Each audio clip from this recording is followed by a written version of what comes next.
नमस्कार, आप देख रहे हैं 4 PM और मैं हूं आपके साथ निधि तिवारी। उत्तर प्रदेश में करप्शन के खिलाफ एक्शन शुरू हो गया है। यूपी में 12 से ज्यादा भ्रष्ट और घूसखोर अफसरों के खिलाफ इनकम टैक्स विभाग ने बुधवार को बड़ी कार्रवाई की। इनकम टैक्स की टीम ने लखनऊ और कानपुर समेत 22 ठिकानों पर एक साथ छापेमारी की। आयकर विभाग ने इस ऑपरेशन का नाम बाबू साहब पार्ट 2 रखा है और अब अफसरों की ब्लैक मनी का सुराग तलाशने के लिए बुधवार को शुरू हुई आयकर विभाग की छापेमारी में बेनामी संपत्तियों के बारे में ठोस सुराग मिले हैं। लखनऊ, कानपुर और दिल्ली तक ब्लैक मनी से खरीदी गई संपत्तियों का पता लगाने के लिए कंपनियों और प्रॉपर्टी डीलरों के दफ्तर और घर खंगाले गए, जिसमें कानपुर के प्रॉपर्टी डीलर राजू और देशराज की अरबों की जमीन के कागजात मिले हैं। छोटे से घरों में रहने वाले राजू और देशराज की जमीन के कागजात देखकर अधिकारी भी हैरान हैं। दोनों ही प्रॉपर्टी डीलर करोड़ों की जमीन के मालिक हैं। ये दोनों यूपी सरकार के वरिष्ठ नौकरशाह के करीबी बताए जाते हैं।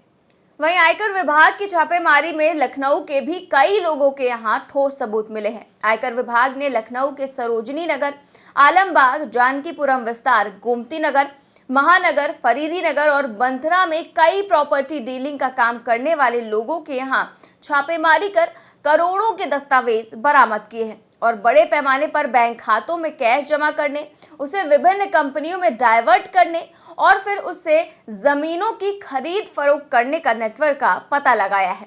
बुधवार को शुरू हुई छापेमारी तीसरे दिन यानी शुक्रवार को भी जारी रही। लखनऊ, कानपुर, दिल्ली और झांसी में ये छापेमारी चलती रही।